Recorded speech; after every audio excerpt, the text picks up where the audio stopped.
교통공사가 이제 저희 공공기관이잖아요, 서울시에. 근데 이제 두 가지 그 얼굴을 가지고 있습니다. 하나는 이제 공공기관으로서 얼굴을 가지고 있고요. 또 하나는 자회사를 설립해 그 지방자치단체의 전처를 이제 민간 위탁하는 민자사업자로서의 지위도 가지고 있습니다. 그래서 오늘 토론회에서 좀 이 문제를 어떻게 해결할 것인가 좀 지혜를 모아보는 자리를 가지고자 이번 토론회를 개최했고요. 오늘 그 서울시의회에서 주최를 좀 해주셨습니다. 서울시에 감사의 말씀드리겠습니다. 네, 그럼 바로 인사말부터 시작하도록 하겠습니다. 권수정 서울시의원 모시고 오늘 토론회 인사말 들어보도록 하겠습니다. 공공기관이 공공기관다워야 되는데 과연 공공기관답나를 확인하는 자리이고, 그렇지 않다면 어떻게 바꿔나갈 수 있을까를 우리가 고민하고 제안하고 실천하는 걸 결의를 담는 자리일 거라고 생각이 듭니다.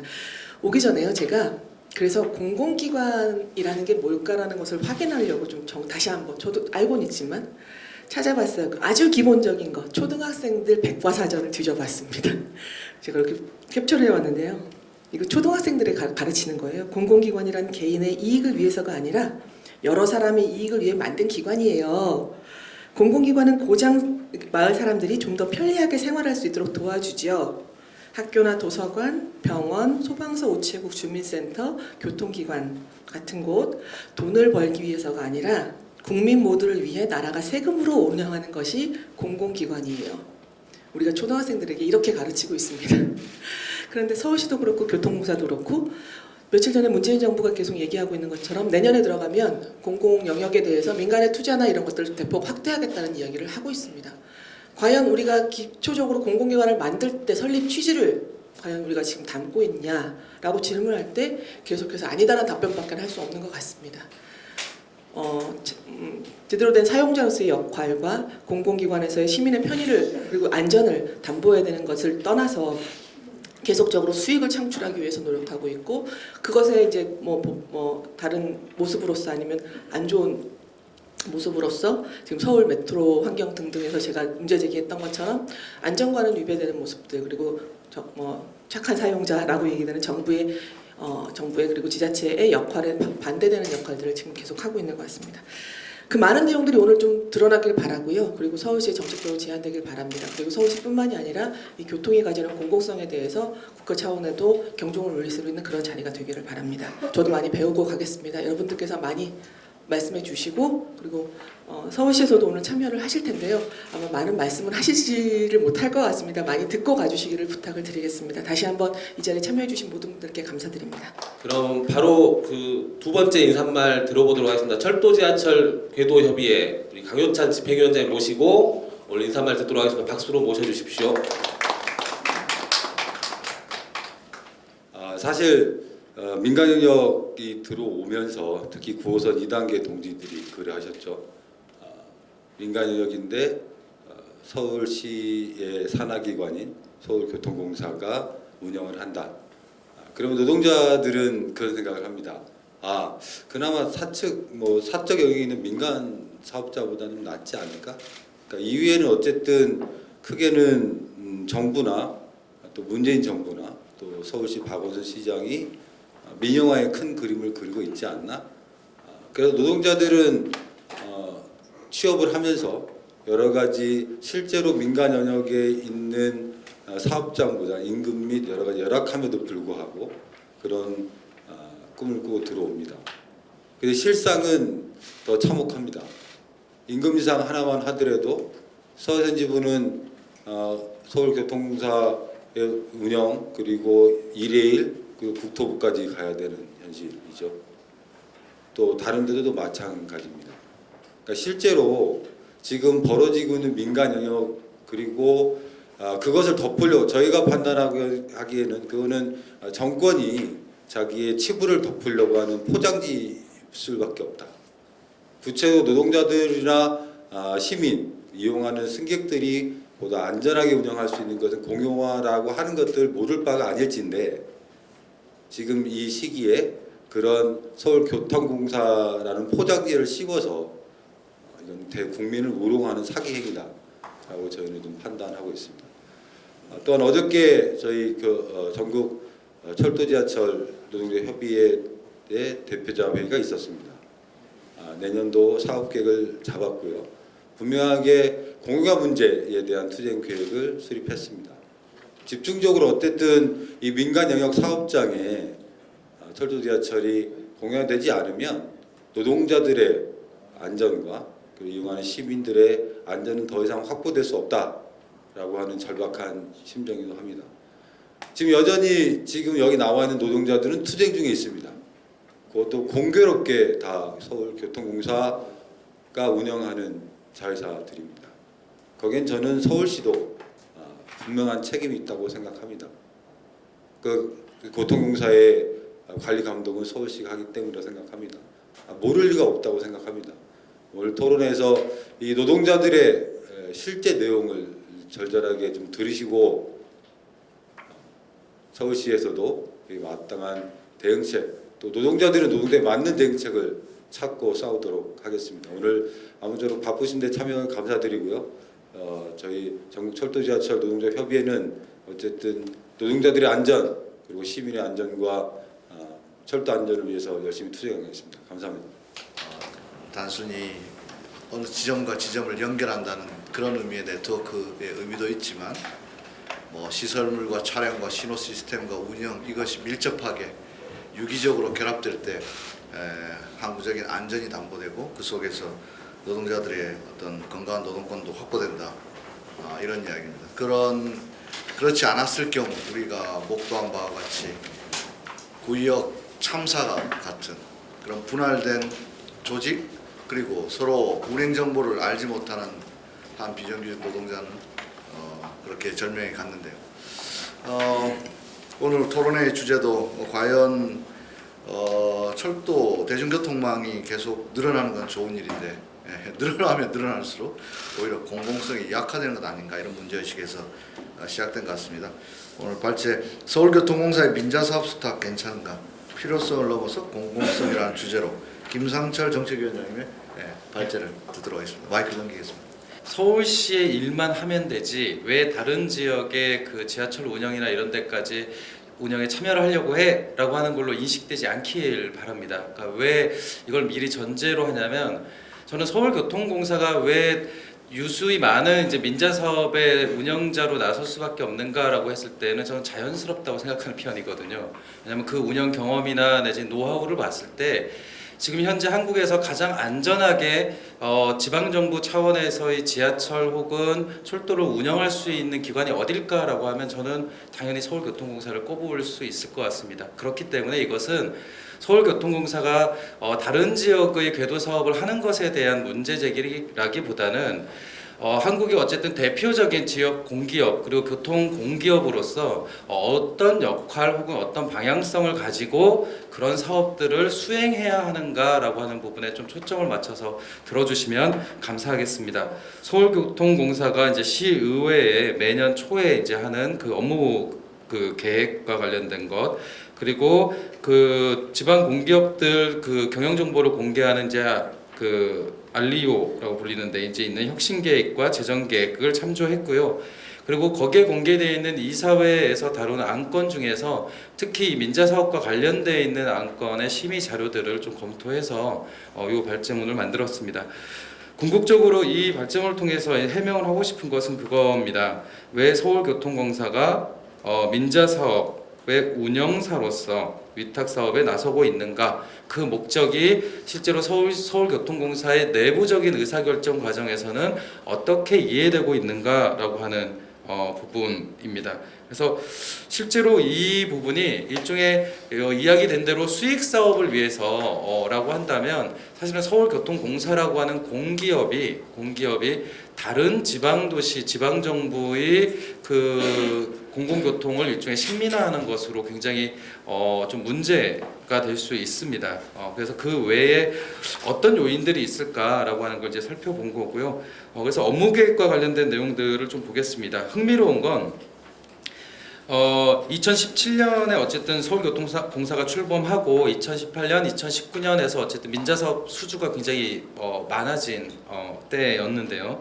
그때 이제 그 매년 초에 열리는 시의회 업무보고 자료들을 이제 다 검토를 한 결과 재미있는 건 명시적으로 민간 위탁을 수행한다라고 하는 내용이 그 언급이 되어 있지 않다는 것입니다. 그러니까 제가 봤을 때에는 연초에 보고되는 업무계획상으로는 해당 소관 상임위의 의원들조차도 특정하게 어떤 그 민자사업의 그 운영 위탁에 서울교통사가 나서게 될지에 대한 정보가 거의 제공되지 않는 것 아니냐라는 생각이 들었고요. 다만 이 내부 환경과 외부 환경을 이제 그 분석하는 과정에서 글로벌 대중교통 운영기관으로 도약을 위한 성과 창출에 역점을 두겠다. 그리고 새로운 사업 영역의 확장으로 다각적 성장의 활로를 모색한다라고 하는 방향성 정도가 제시되었을 뿐입니다. 그리고 2018년 업무보고 계획에서 보면은 실제로 신사업의 영역으로 해외 진출 확대, 그리고 경춘선 트램 사업의 진출, 그리고 사당역 수소 차량 기지 등 역세권 개발 사업 정도가 명시적으로 언급되어 있는 내용입니다. 그러니까 우리가 지금 다루려고 하는 다른 지역의 궤도 사업에 대한 운영 위탁이라고 하는 부분은 업무 계획상으로는 드러나지 않고 이것이 과연 시의회 차원에서 적절하게 통제될 수 있도록 공개된 걸까라고 하는 부분에는 일단 1차적인 의무 갖고 있고요. 물론 이제 별도의 그 의견 청취나 내지 이런 것들이 있습니다. 예. 그쪽에 보시면은 실제 이제 올해 초에 보고된 그 업무보고 자료에 따르면 김포도시철도와 원시 소사선의 위탁 성과와 관련된 보고가 별도로 되어 있는데요. 각각 김포 골드라인은 5.5억 원, 그리고 소사선의 경우에는 32억 원의 단기 순이익을 본 것으로 보고가 되고 있습니다. 김포 골드라인의 경우에는 이 단기 순이익을 이제 재투자했다라고 하는 이제 각주를 달아서 보고가 되어 있고요. 그래서 실제로 이 업무 계획상으로는 왜 이런 사업을 하는지에 대한 어떤 구체적인 내용들을 파악하기는 좀 어려웠습니다. 그래서 이제 살펴본 게 소위 혁신 계획이라고 불리는 내용인데요. 그것은 이제 10조부터 나와 있습니다. 실제로 이제 2018년, 2019년 각각의 추진 과제 전략들이 이제 그 제시가 되어 있는데요. 재미있는 건 사회적 책임 경영 부분에 있었던 주민감사관, 성희롱 제로 등 사회적 가치 목표가 2019년에는 모두 재난 안전관리 강화로 전환되었다는 부분입니다. 그리고 되게 명시적으로 언급되어 있던 사회적 가치 경영과 관련된 내용들이 인권 윤리 문화 정착이라는 말로 좀 에둘러져서 실제로 2019년에는 좀 더 기관 성과를 중심으로 하는 혁신 계획이 좀 도드라지게 눈에 띈다라고 하는 게 좀 특징이고요.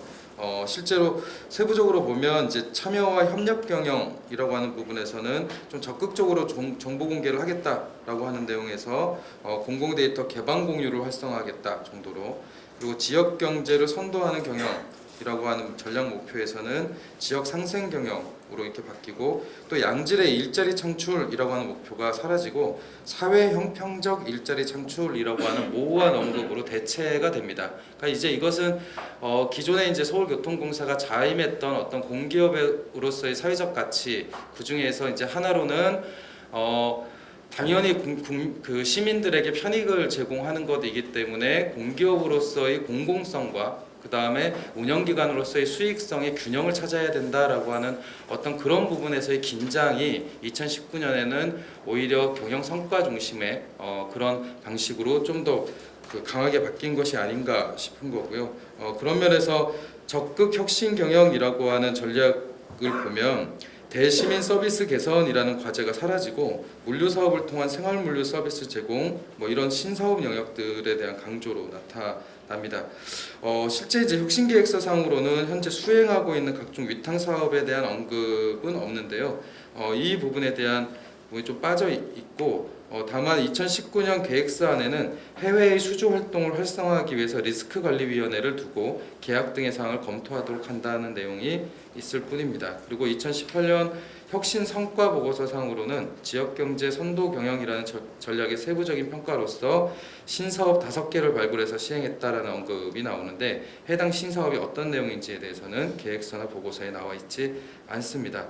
그래서 실제로 이 혁신 계획 내에서도 지금 현재 진행하고 있는 위탁 사업의 위상이 도대체 어디에 위치해 있는지를 좀 짐작하기가 어렵습니다.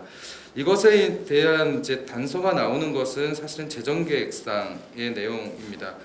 서울교통공사가 공개하고 있는 2017년, 18년 경영성과 보고서에서는 민간위탁 사업의 수주를 비운수 수익으로 간주하고 있는 것을 확인할 수 있습니다. 그러니까 실제로 서울교통공사가 지금 위탁 운영을 하고 있는 기관의 수익을 일종의 비운수 수익으로 분류해서 관리를 한다라고 하는 것은 이건 전형적으로 부대 사업화 한다는 것으로 볼 수 있고요. 그런 내용들이 실제로 성과관리체계상 민간위탁 사업에 대한 내용들로 언급이 되어 있습니다.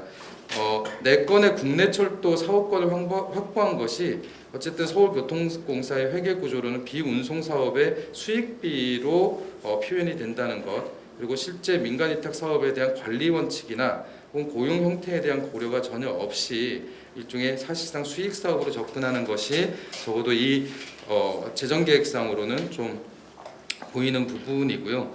그런 면에서 12쪽 상단에 보시면 글로벌 서울교통공사라고 하는 경영 목표를 통해서 운수 수익 대비 비운수 수익의 비율로 해서 어쨌든 2017년의 경영 실적 보고서 상의 내용인데요. 서울교통공사가 홍콩 다음으로 비운수 수익 비율이 가장 높다라고 하는 부분을 좀 강조하고 있습니다. 그러면 여기에 나와 있는 22.17% 내에는 그 민간위탁 사업장 내에서 벌어들이는 순이익이 이제 포함됐을 가능성이 큰 거죠. 사실 이제 이 인식 차이를 좀 극복시키는 게 가장 큰 본질적인 문제인 것 같습니다. 그러니까 서울교통공사 차원에서는 그런 전문성이 없는 그 지방 정부들의 그 지하철이나 혹은 그 철도 운영과 관련돼서 실제로 운영 위탁을 하는 것은 좀 자연스러워 보입니다. 왜냐하면 서울교통공사가 전문성이 있으니까요. 그런데 그것을 접근하는 방식이 일종의 공기업으로서 운영의 전문성이나 내지는 공공성을 강화하기 위한 방식이 아니라 일종의 비운수 수익을 얻기 위한 수익 사업으로서 접근을 하고 있다라고 한다면 과연 이게 김포시면 김포시, 용인시면 용인시, 그 시의 사업 목적하고도 일치하는지가 저는 의문입니다. 그러니까 과연 김포시장님은 서울교통공사가 이걸 비수익 사업으로 접근하는 것에 대해서 이것을 전제로 해갖고 이 사업을 이렇게 추진했던 건가라고 하는 게 있을 것 같고요. 저는 그렇진 않을 것 같아요. 최근에 그 GTX-A와 관련된 수탁 논의를 하는 걸 지켜봐도 실제로 서울교통공사가 수주하는 가장 큰 이유는 서울교통공사가 공기업이기 때문입니다. 그러니까 공기업이기 때문에 최소한의 공공적 가치 혹은 공기업으로서의 어떤 기능들을 좀 하겠다. 이 과거에 이제 지하철 9호선을 운영했던 민간 사업자보다는 적어도 그 정도는 지키겠지라고 하는 것들이 그 운영 위탁을 따는데 굉장히 큰 역할을 하는 걸로 알고 있거든요. 그럼 그렇다라고 한다면 서울교통공사가 기존의 지하철 9호선의 운영사와 뭐가 다른지를 보여줘야 되는 것이죠. 그런데 과연 그런 것들을 보여주고 있는가라고 하는 부분이 쟁점이 될 수 있을 것 같습니다. 특히 이제 홍콩 사례를 얘기를 하는데 사실은 이제 홍콩의 경우에는 비수익 사업의 대부분이 역 주변에 중심으로 하고 있는 소위 역세권 개발을 통해서 이제 달성이 되고 있다는 게 일반적입니다.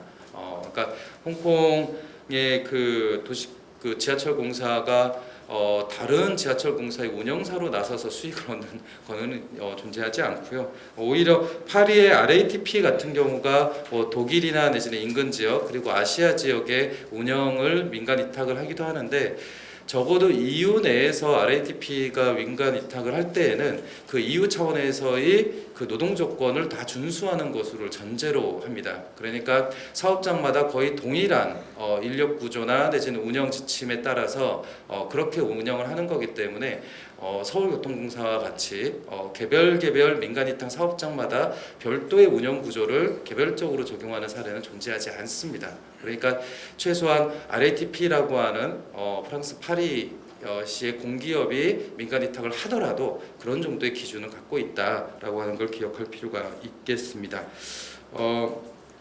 그리고 사실은 근데 그러면은 이런 구조들이 왜 나타나냐라고 하는 건데, 저는 개인적으로는 서울교통공사의 경영 성과를 좀 더 주목하는 어떤 흐름이라고 하는 것이 역설적으로 양공사 통합에 의해서 더 촉발된 게 아닌가라고 하는 의구심을 갖습니다. 왜 그러냐면 양공사 통합의 일종의 정당성 중에 하나로 서울시가 강조했던 것이 사실은 비용 절감이라는 부분이 있었거든요. 그러니까 양공사 통합을 통해서 시민들한테 어떤 서비스를, 그리고 이 지하철 운영의 어떤 안전을 보장한다라고 하는 내용보다는 당장은 눈에 띄는 비용을 절감할 수 있다 정도로 접근을 했기 때문에 실제로 양공사 통합 이후 공사가 출범한 이후부터는 계속 이 경영 성과와 관련된 것, 그리고 수익과 관련된 것들의 압박이 굉장히 심할 수밖에 없었던 것이 아닌가라는 생각이 드는 겁니다. 실제로 그 13쪽 하단에서부터 그 나와 있는 것을 보면 이제 서울시 교통공사가 2018년에 내놓은 재정관리 대책과 관련된 내용인데요. 여기에 이제 통합 및 경영 개선 효과라고 해서 실제로 통합의 재무 효과들을 이렇게 제시를 하고 있는 걸 볼 수 있습니다. 그러니까 이게 2022년까지 이제 이렇게 그 재무 효과가 나와야 된다라고 하면 어쨌든 계속 이제 뭔가 수익이 계속 만들어져야 되는 상황이 생기는 거죠. 그런 면에서 저는 민간 위탁 사업에 서울교통공사가 적극적으로 나설 수밖에 없는 구조적인 요인 중에 하나는 어쨌든 공사 통합의 논리가 애초에 잘못된 거 아니냐라고 하는 부분에서 좀 찾을 수 있다고 생각을 합니다. 그리고 이것은 뒤에 결론 부분에 제가 좀 강조를 하고자 하는 서울시의 책임으로도 이어집니다. 그럼 민간 위탁의 사업 구조와 관련돼서는 이제 14쪽, 15쪽을 보시면 되는데, 저는 이 부분을 전문적으로 분석할 그 능력은 되지 않습니다. 그러니까 어떤 운영 형태 혹은 인력 구조가 더 적절한지에 대해서는 아무래도 현장에서 일하시는 분들이 가장 잘 아실 텐데요.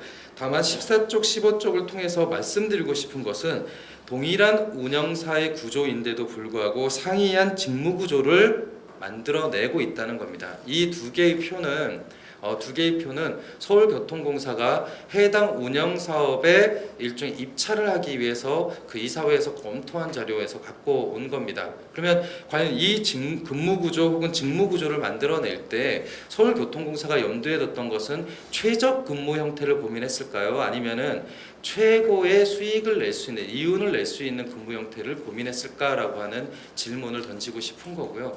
저는 아무래도 후자인 것 같습니다. 그러니까 이것을 적정 직무 형태라고 보긴 힘들 것 같아요. 왜 그러냐면 서울교통공사는 이렇게 운영하지 않거든요. 그러니까 이게 만약에 적정이라고 한다면 서울교통공사도 이렇게 운영해야죠. 그런데 서울교통공사는 이렇게 운영하지 않으면서 거의 유사한 업태를 하고 있는 다른 기관의 직무 형태를 이렇게 유지한다라고 하는 것은 이거를 적정 형태로 보긴 힘든 거 아니냐라는 유추가 가능할 뿐입니다. 그래서 이것은 이후에 토론 과정에서 좀 더 직접적으로 듣도록 하고요.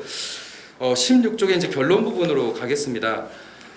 이걸 어떻게 바꿀 거냐라고 하는데, 저는 이 부분에 있어서 서울시의 책임이라고 하는 부분을 좀 강조를 하고자 합니다. 왜 그러냐면 이제 16쪽 상단에 나와 있듯이 타 지방자치단체하고는 좀 다르게 그 운영적자 지원과 관련돼서는 서울시가 유일하게 없는 곳입니다. 그러니까 운영적자 관련돼서입니다. 그러니까 뭐 차량 구매나 뭐 그 스크린 도어를 만들거나 혹은 뭐 그 지하철 공기질 대책이나 이런 것들은 이제 서울시 재정 투자가 있고 국고도 있는데, 적어도 운영 적자를 보존하는 데 있어서는 서울시의 재정 투자가 없는 것이 이제 유일한 상황입니다. 사실 이제 이런 구조에서 서울교통공사는 수익을 내서 이런 것들을 충당할 수밖에 없는 구조인 거죠. 내부적으로 비용의 상승이라고 하는 압력이 계속 존재할 텐데, 인건비가 됐던 아니면 재료비가 됐던 계속 비용 상승이라고 하는 요인들이 있을 텐데, 이 운영 적자들을 그 공사가 전적으로 떠안기에는 좀 문제가 있죠. 특히 모임 승차 비용과 관련된 쟁점이나 환승 할인과 관련된 쟁점들은 그것을 과연 운영사인 서울교통공사가 오로지 지는 것이 적절한지에 대한 판단이 필요합니다.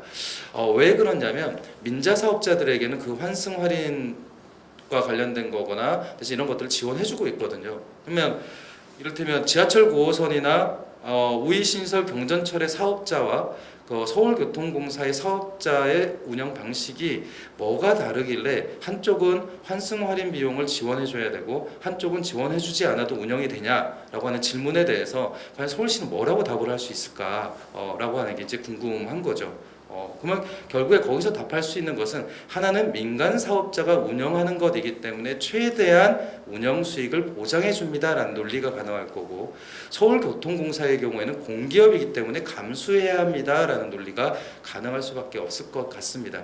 그런데 다시 그 프랑스 파리의 RATP와 관련된 이야기를 할 수밖에 없는데요. 거기 그 RATP라고 하는 공기업의 경우에는 서울시와 적정 이윤과 관련된 계약을 맺는 방식으로 접근을 합니다. 그러니까 최소 3% 이내에서의 경영 흑자를 보게 되면 그것을 내부의 성과로 갖고 가고 3% 이상의 경영 흑자를 보게 되면 그것은 다시 파리시가 환수하는 방식입니다. 그러니까 공기업이라 하더라도 추가적으로 너무 많은 이윤을 추구할 경우에 그것을 환수하는 장치가 존재하는 거죠. 대신 적자가 일어나면 3% 이내 이상으로 더 큰 많은 적자가 일어나면 그거는 공공재정으로 충당한다는 원칙이 있습니다. 그러니까 즉 상하 3% 전체 6% 정도의 경영 융통성을 가지고 공기업을 운영하는 것이 일반적인 상황이라는 거죠. 그런데 서울교통공사는 그렇지는 않습니다. 무조건 흑자를 봐야 되는 구조를 강조를 하고 매년 굉장히 많은 재정 부채를 껴안고 가야 된다면 여기서 이제 어떤 문제가 생기냐면 이자 갚는 돈이 굉장히 많다는 거죠. 그러니까 실제로 생산적인 데 돈을 쓰는 게 아니라 굉장히 많은 돈이 채권을 상환하고 거기에 이자를 납부하는 걸로 사용이 된다는 겁니다. 이것만 해도 낭비인 거거든요. 그런 면에서 저는 이것에 대한 대안은 서울교통공사 차원에서는 마련하기 힘들다고 생각합니다. 서울교통공사 차원에서는 실제로 현재 서울교통공사 내에서 적용되고 있는 직무구조를 바탕으로 해서 적정 운영구조와 관련된 모델링을 하시는 것이 가장 지금 상황에서 필요한 것 같습니다. 그러니까 서울교통공사라고 하는 굉장히 역사가 오래됐고 굉장히 다양한 역사를 운영하고 노선을 운영하고 있는 기관에서 적정 직무구조와 관련된 모델링을 만들어서 그것을 이후에 민간위탁 사업장의 표준적인 직무구조로서 적용하는 것이 내부적으로는 좀 필요할 것 같습니다. 여기에 필요한 그렇게 되면 당연히 비용이 증가할 수 있죠. 그런데 그 비용은 당연히 수탁기관, 그러니까 즉 김포 골드라인이면 김포시가 뭐 다른 거면 국토부가 더 부담하도록 하는 것이 맞습니다. 그러니까 왜냐하면 제가 봤을 때 서울교통공사는 진짜 배타적인 사업자거든요. 어디 운영사보다 훨씬 더 압도적으로 거의 독점적 지위를 가지고 철도공사가 아니라면 독점적 지위를 갖고 사업권을 따낼 수 있는 것이기 때문에 오히려 그 사업 제안서를 바탕으로 해서 그 국토부나 내지는 해당 지자체가 저가의 이 그 지하철 운영을 하고자 하는 것을 좀 견인할 필요가 있습니다. 왜냐하면 그런 운영 구조가 많이 확산이 되면 그건 다시 부메랑이 돼서 서울교통공사로 돌아와서 무인 운전을 해라 혹은 경영진을 더 잘라라 뭐 다시 융복합 직무 구조로 바꿔라라고 하는 요구로 되돌아올 것이기 때문에 그 부분에 대한 고민이 있어야 될 것 같고요. 두 번째로는 서울시 차원에서는 서울교통공사를 통해서 소위 서울시가 자부하는 선진 공기업 운영의 어떤 모델을 다른 지방정부에 전파하거나 혹은 이식한다라고 하는 어떤 그런 관점에서 이 부분을 접근했으면 좋겠습니다. 실제로 서울시는 그 막대한 돈을 소위 지역균형 재정이나 내지 이런 데 지금 납부를 하고 있고 그리고 지역균형 발전을 위해서 굉장히 애를 씁니다. 그리고 지방정부와의 협력을 위해서 굉장히 애를 쓰거든요.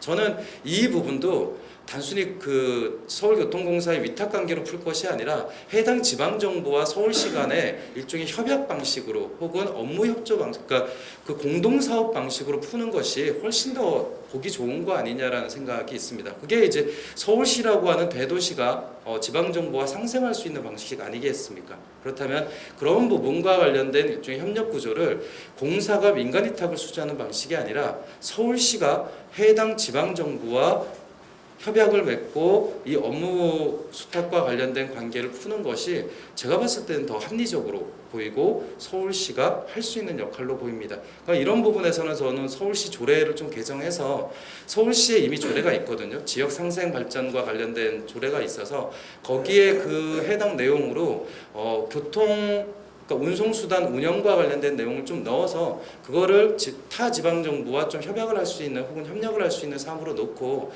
그 부분을 서울시가 직접 챙기도록 하는 것도 어떻겠느냐라고 하는 거를 좀 제안을 드리고 싶습니다. 감사합니다. 네, 감사합니다.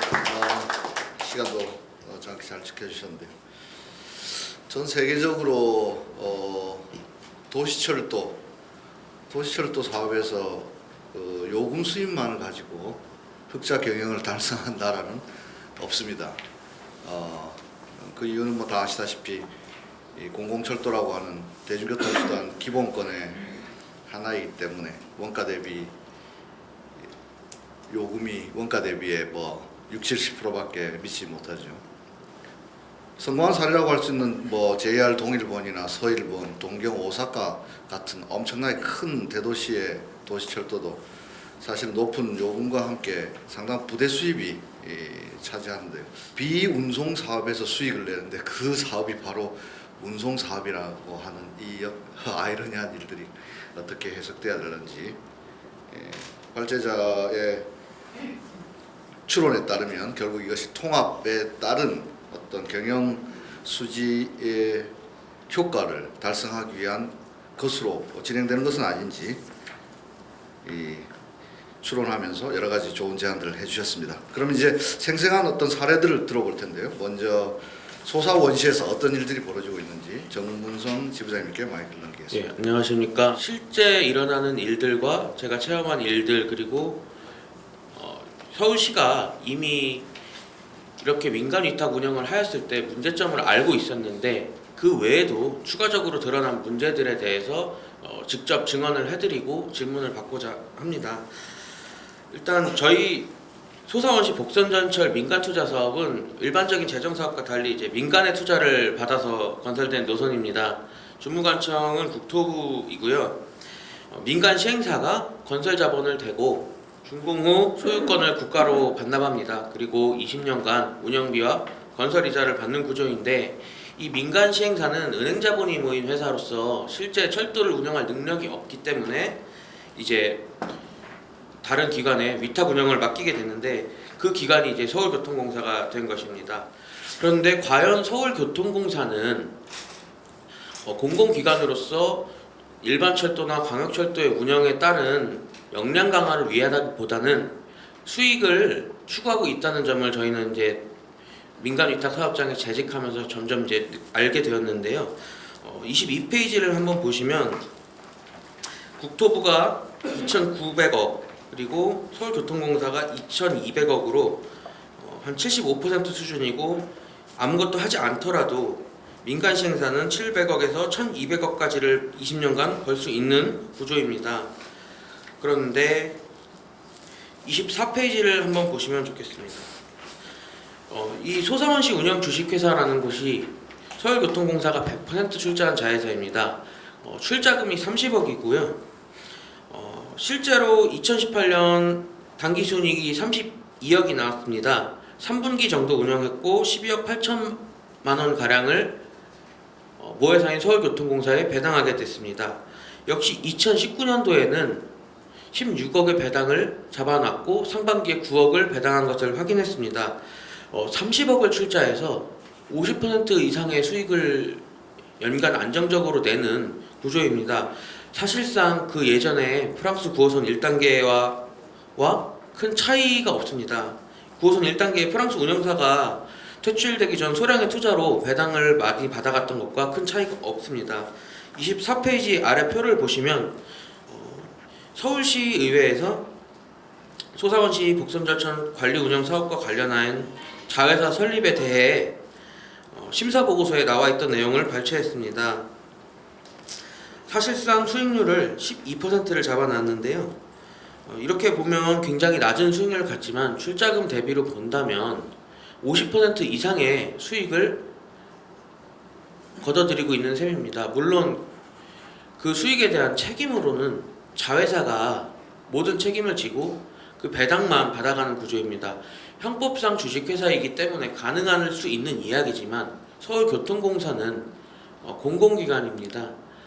최소한의 수익을 보장하고 시민의 안전을 위해 하는데 어디까지나 수익에 그 포커스가 맞춰진 위탁 운영 사업은 아슬아슬하게 운영되고 있을 뿐입니다. 옆에 25페이지를 한번 보시면 역시 시의회 심사보고서에서 발췌된 내용입니다. 그 아래 내용을 보시면 계약기간이 20년으로 비교적 장기간 계약이 체결되어 있지만 해당 위탁관리 사업이 지속적인 부분이 불확실할 뿐만 아니라 과거의 부산김해 경전철처럼 청산 사례 등을 고려할 때 이제 지속성을 담보하기 어렵기 때문에 자회사로 운영하는 것이 공사의 부담을 최소화할 수 있다고 나와 있습니다. 이렇게 공사의 부담을 최소화하면서 아래 문단을 보시면 자회사 인력의 고용 승계를 협의사항만으로 명시해서 고용 안정성을 담보했다고 보기 어렵다라고 되어 있고 그 아래 문단에는 공사 퇴직자가 특별 채용 형식으로 자회사 사장 등 임직원에 채용될 경우 특혜 논란이 불거질 수 있으며 이제 자회사 직원들이 서울교통공사 직원에 비해 유사한 업무를 수행하면서 상대적으로 낮은 수준의 복지 및 급료로 인해 초래되는 공사와의 갈등 등 여러 가지 문제점이 명시되어 있습니다. 실제로 지금 모두 겪고 있는 일입니다. 노동조합이 설립됐고 처우 개선을 위해서 10일간 파업을 진행한 바가 있고 실제 직원들이 고용의 불안을 느끼고 30%가 넘는 이직률을 1년간 기록한 경험이 있으며 지금 공사 퇴직자들로 점점 그 자리가 채워지고 있습니다. 젊은 직원들이 이직을 위해 떠나고 퇴직한 경력직 직원들이 채워지고 있습니다. 그리고 현재 서울교통공사와 소사원시 운영 주식회사가 공동 위스탁 운영을 하고 있는 체계입니다. 교통공사 25분과 이제 자회사 직원 142분이 근무를 하고 있는데 이 문제도 이후 말씀드리겠습니다. 현재 이 아까 말씀하신 김상철 공공정책위원장님께서 말씀하신 통서편 근무 관련한 문제가 좀 많이 있습니다. 실제 이 부분은 효율적인 운영이라기보다는 가장 수익 창출을 위해 효율적인 구조로 볼 수 있습니다. 실제로 저희 통섭 근무를 하면서 발생하는 문제점에 대해 한번 말씀을 드릴 건데요. 이거는 사실 서울교통공사도 겪고 있는 문제일 것입니다. 보통 이 부분에서 영무원 같은 경우는 저희 소사원시 운영 주식회사가 12개 역사를 운영하고 있습니다. 현재 이 토론문을 작성할 때까지 7개 역사가 1인 역사였는데요. 지금 퇴사자의 다량 발생으로 5개에서 6개의 역사가 다시 1인 역사가 될 위험에 처해 있습니다. 사실상 영무원이 책임지는 소방이라든지 테러에 대한 대응, 각종 민원에 대한 해결이 동시에 들어올 경우에 도저히 처리할 수 없는 수준으로 진행이 되고 있습니다. 그리고 통섭근무라는 것이 사실상 기술 분야에 많이 횡행하고 있습니다.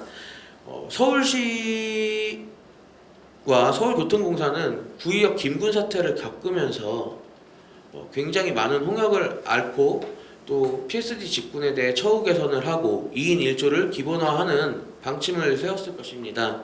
제가 영상을 하나 보여드리겠습니다. 통섭 근무로 인해 제대로 된 점검이 이루어지는 것이 아니라 사고가 터진 후에 급급하게 대처하는 것이 보통 통섭 근무의 부작용일 것입니다. 가장 끝에 1-1 승강장 구석을 좀 봐주십시오. 한 승객이 스크린 도어를 강제로 밀고 있습니다. 서류 그 파일을 잃어버리신 거예요?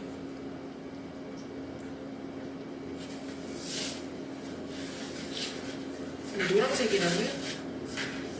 그러면은 고객님 성함이랑 연락처 남겨주시면 한번 수배해보고 저 연락 드리겠습니다. 네. 네. 네. 네. 소방, 환기, 위생, 냉난방 등 여러 분야를 관장하는 기계 인력과 PSD 인력을 합쳐서 운영을 하고 2인 1조 인원을 투여합니다. 그렇다면 실제로 PSD 업무만을 2인 1조로 운영하는 것이 아니라 다른 분야의 업무까지 관장하면서 진행되고 있습니다. 실제로 15명의 인력을 저희는 운영하고 있는데 정원은 15이지만 실제 13명으로 운영을 하고 있습니다. 소방이나 환기, 냉난방 등 각종 분야에 대한 서무적인 업무도 필요하기 때문에 통상 일근자가 4명이 있고 3조 2교대 근무에 한 조에 3명을 투여합니다. 근데 인간으로서 하루도 쉬지 않고 일할 수 없기 때문에 통상 한 조에 2명이 근무를 하는 체계입니다. 12개 역사의 PSD를 모두 점검하고 사고를 예방하면서 타 분야 업무까지 본다라는 것입니다. 방금과 같은 사태는 저희 직원이 나태해서라기보다는 현실상 물리적으로 불가능한 업무를 떠맡기고 있다고 보여집니다.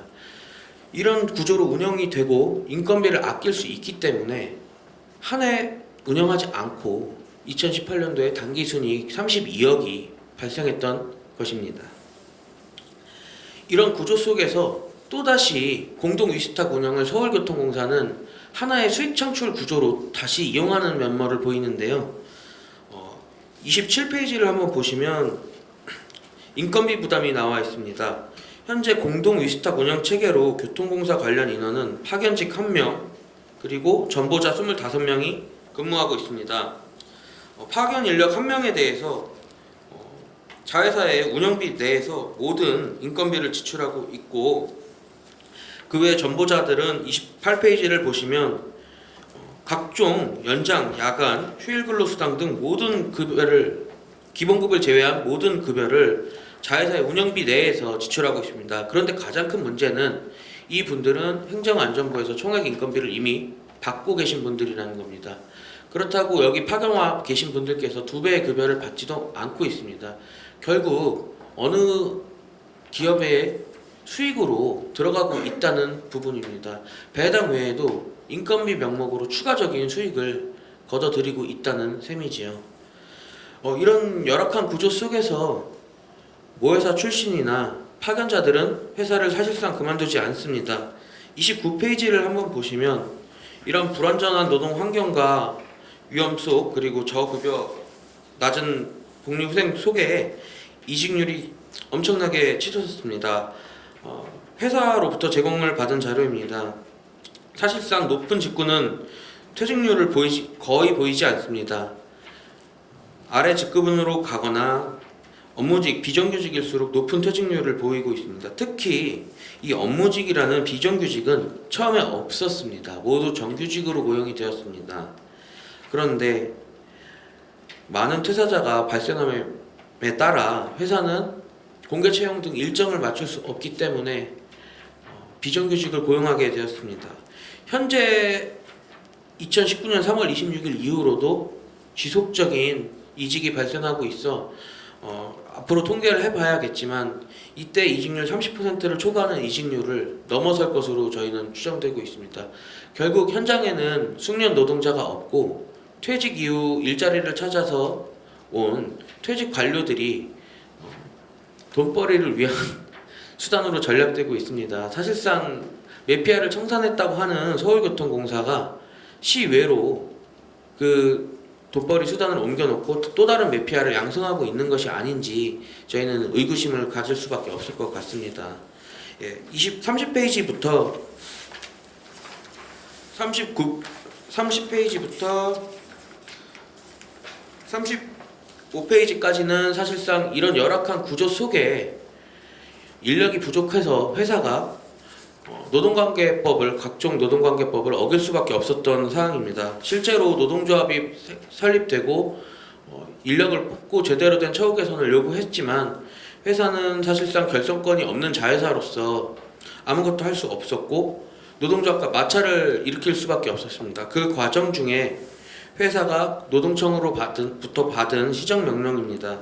그리고 체불임금 등 사업주 확인서입니다. 사실상 자회사는 아무런 결정 권한이 없습니다. 잘못된 문제가 있어도 임원이나 경영진들이 바로잡을 수가 없는 것입니다. 그래서 서울교통공사나 서울시가 나서야 한다는 것입니다. 구조상 근로기준법이나 각종 노동 관련 법령을 맞출 수 없다고 하더라도 그것이 정말 노동자의 책임, 구조의 문제이지 노동자의 책임은 아니기 때문입니다. 그런 부분에서 이런 각종 문제들 서울시의회에서 심사보고서 외에 기록돼 있지 않은 실제 운영되면서 일어날 수 있는 문제들입니다. 현실적인 근로기준법조차 맞추지 못하는 것이 자회사의 현실이라고 볼 수 있겠습니다. 이런 구조 속에서 36페이지를 한번 보시면 노동조합은 자회사가 개선할 수 없는 부분을 당연히 요구할 수밖에 없습니다. 그것이 법이고 기본적인 노동자의 인권이기 때문에 노동조합은 처우 개선을 요구할 수밖에 없습니다. 그러나 자회사는 처우를 개선할 수 없기 때문에 노동조합을 탄압하는 행위까지도 서슴지 않게 하고 있습니다. 실제 노동조합이 파업을 진행하자 자회사의 중간 관리자들은 조합원들에게 일일이 전화를 걸어서 정당한 파업일지라도 7일 이상 파업하면 사규에 의해서 파면하겠다는 등의 발언을 하면서 조합원들을 흔들었고, 조합원들은 엄청난 정신적 고통을 호소했고 결국 노동조합은 다시 사측을 고소하는 이런 상황이 반복이 되는데, 과연 이런 구조가 자회사에서만 해결할 문제인지 한번 생각을 해봐야 될 것 같습니다. 자회사 관리자들은 앞서 말씀드렸듯이 아무런 권한이 없는 분들입니다. 시나 교통공사 차원에서 내린 수익을 발생시키는 구조를 거역할 수 없는 분들인 것이죠. 결국 시 차원까지는 아니더라도 서울교통공사가 수익을 창출을 목적으로 위스탁 관리 운영을 추주하여 이렇게 운영하는 체계 속에서 자회사 임원들은 아무것도 할 수가 없기 때문에 서울교통공사가 지금이라도 수익만을 추구하는 구조가 아닌 지역과의 상생, 그리고 앞으로 많이 신설될 노선들에 관련하여 역량 강화의 목적으로 자회사를 운영해야 하지, 이런 식으로 무분별한 수익 창출만을 위해서 노동자들의 인권을 탄압하면서까지 수익을 창출해서는 안 될 것입니다. 결국에 제가 좀 장황하게 말씀을 드렸는데, 이런 결국에 자회사의 노동 탄압이나 각종 노동관계법 위반 등의 사항은 구조에서 발생하는 것입니다. 그리고 이런 구조를 알고 있음에도 묵인하고 수익 배당만을 받아가는 서울교통공사가 지금이라도 자회사 노동자들의 처우 개선에 나서고 공공기관으로서 수익 창출만이 아닌 지역 신설 노선들의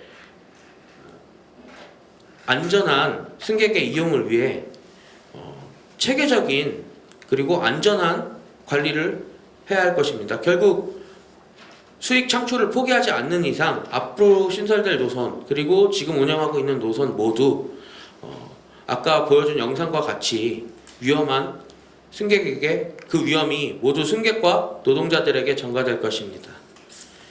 이상입니다. 서울교통공사의 수익사업으로 전락한 이 원시 소사 원시역에 이 경기도 주민들은 무슨 또 잘못이 있습니까?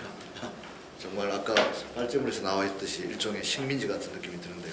아주 생생한 질문이었습니다. 계속해서 서울메트로 9호선 신상한 지부장님에게 마이크를 넘기겠습니다. 앞서 서해선 지부장님이 거의 말씀을 다 하셨기 때문에 그 중복된 내용은 최대한 좀 배제를 하고, 뭐 그럼에도 중복된 부분이 나올 수 있지만 좀 양해 부탁드리겠습니다.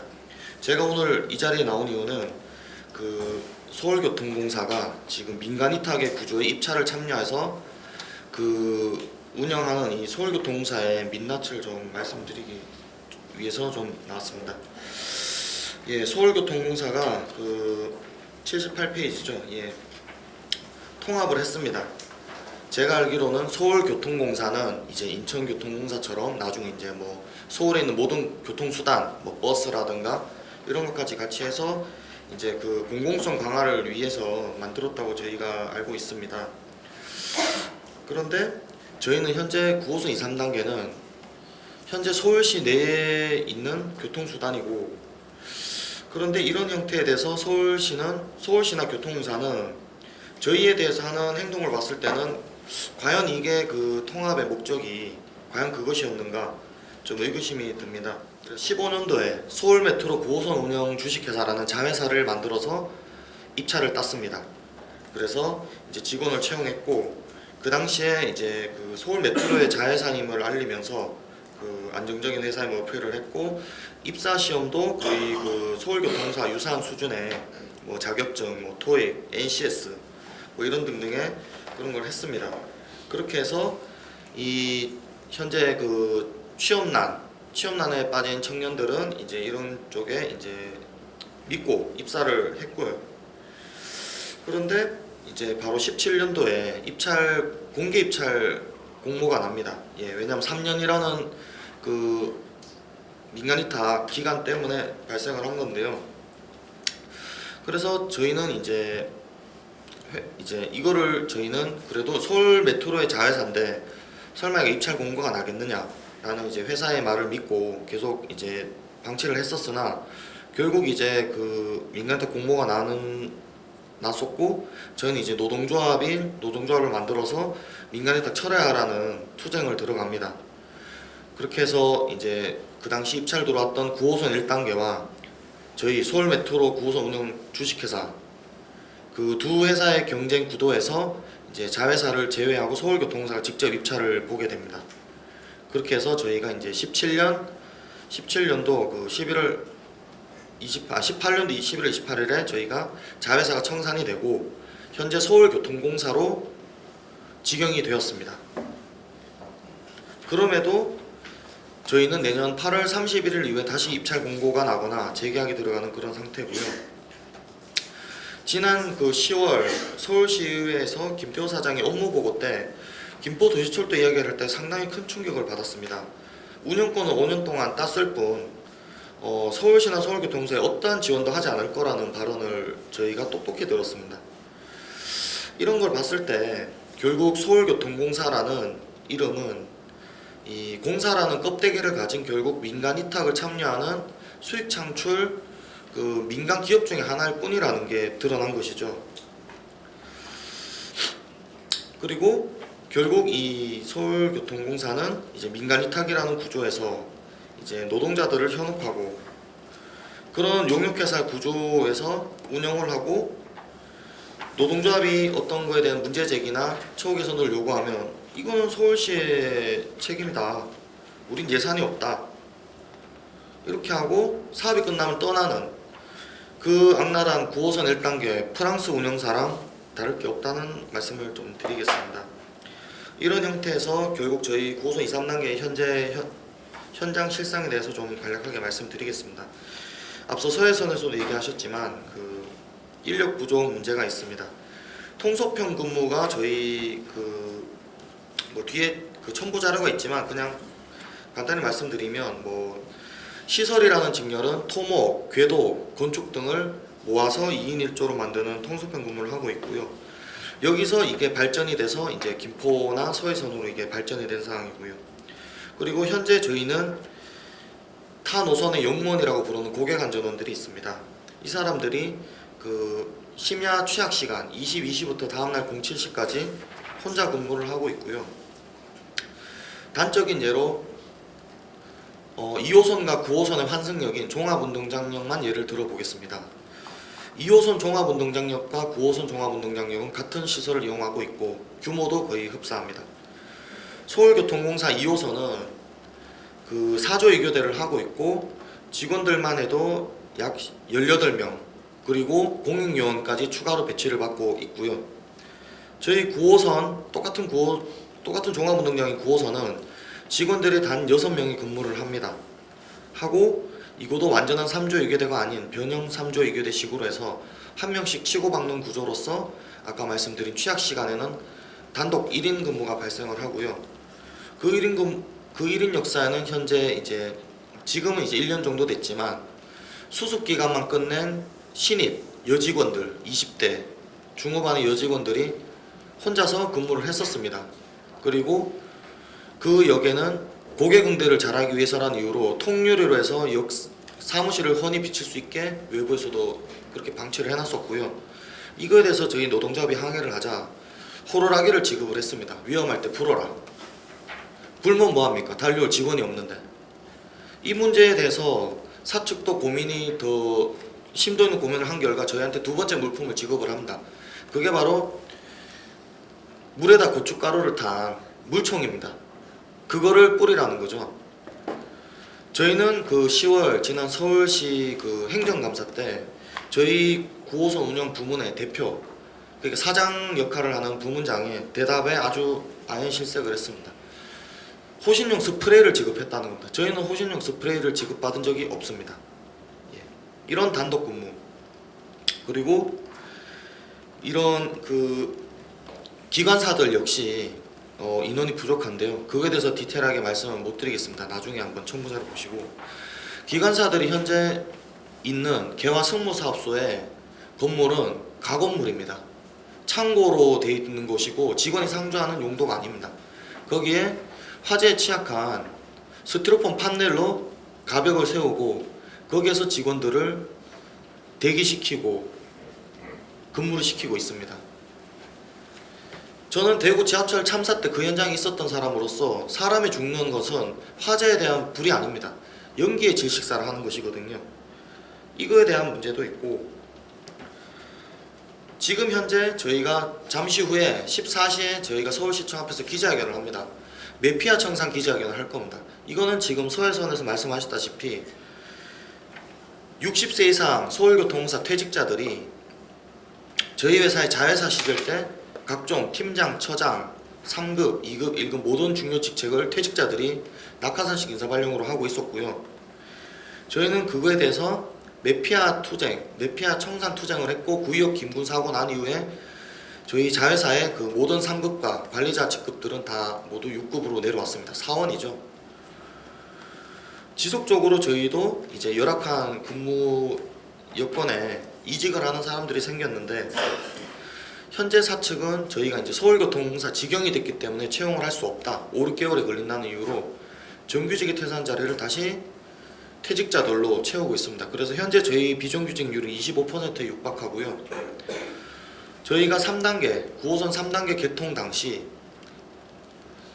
72명에 대해서 전원 비정규직으로 교통사 퇴직자로 채용하겠다고 했는데, 만약에 저희 노동조합이 투쟁하지 않았다면 현재 저희 회사 비정규직률은 51%가 넘어갑니다. 이게 문재인 정부가 말하는 생명안전 업무에 종사하는 지하철, 지하라는 특수한 공간, 시민들이 수백 명이 타는 공간, 거기서 일하는 것을 비정규직과 단기 이런 위탁 계약직으로 해서 시민 안전을 보장을 한다는 발상 자체가 저는 이해가 가지 않고요. 뭐 금전적인 얘기는 서해선에서 이미 하셨기 때문에 그건 제가 생략하겠습니다. 그리고 현재 저희가 CIC라는 구조로 서울교통공사입니다. 저희는 자회사가 아닙니다. 서울교통공사인데 3년이라는 계약 기간 때문에 CIC를 운영하면서 지금 1급에 대한 처장 직급에 대해서 다시 퇴직자들을 채용을 했습니다. 근데 이것은 6급 퇴직자와 채용 공고가 똑같이 났었고요. 어떤 전문성도 채용 공고에 명시가 되어 있지 않았습니다. 그리고 이번에 이 1급 처장들에 대해서 전원 내년 8월까지 연장을 하겠다고 했고, 나머지 그 25%의 비정규직들 60세 이상 퇴직자들도 전원 연장을 하겠다고 합니다. 단 이것을 저희가 그 사람들을 내보겠다는 목적이 아니라 2018년도 임금 교섭 당시 노사 합의 사항입니다. 비정규직을 청산을 하고 정규직으로 전원 운영하겠다, 2018년도에 합의를 했던 사항인데, 요거는 제가 첨부자료를 좀 한번 좀 보여드리겠습니다.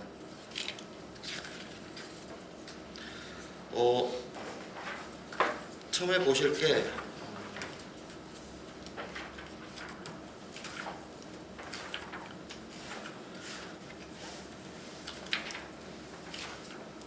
죄송합니다. 88페이지 한번 봐주셨으면 좋겠습니다.